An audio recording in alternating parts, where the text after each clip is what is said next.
Hello!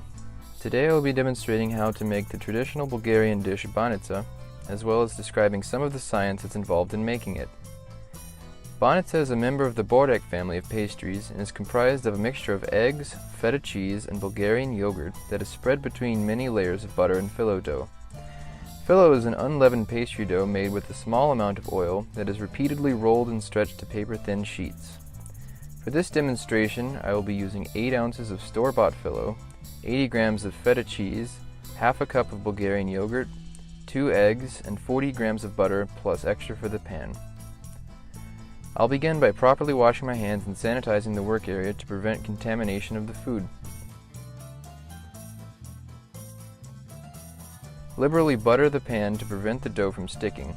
I am using a glass dish here, but an aluminum one would be preferential as it's a better conductor of heat and would give the dish a more even browning.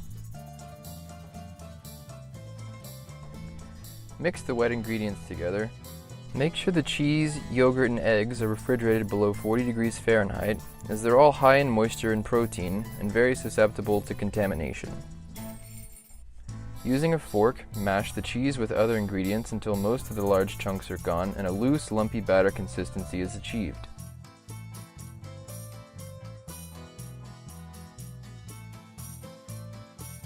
Next, we build the banista. Start by adding small pats of butter to each corner of the pan and lay down 2 phyllo sheets. Place a few spoonfuls of the mixture around the dough, lay down 2 more sheets of dough and then more pats of butter. Continue this pattern until it is slightly below the top rim of the dish. Work fairly quickly to keep the dough from drying out.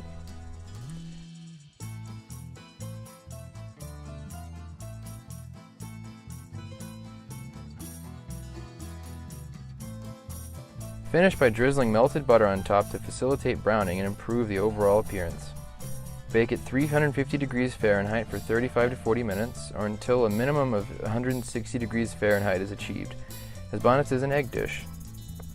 While in the oven, the dish experiences both convection heat transfer via the circulation of hot air currents, as well as conduction from the pan and food itself directly heating up everything around it. Banista is a great example of 2 food science principles. First, the solid butter between the layers of dough provides the dish with its light, flaky texture from the pastry. Second, the Maillard reaction occurs in the dough between the carbonyl groups of the sugar and the amino groups of the protein, forming a non-enzymatic browning and a wonderfully rich flavor change. Enjoy banista either by itself or with a side of yogurt.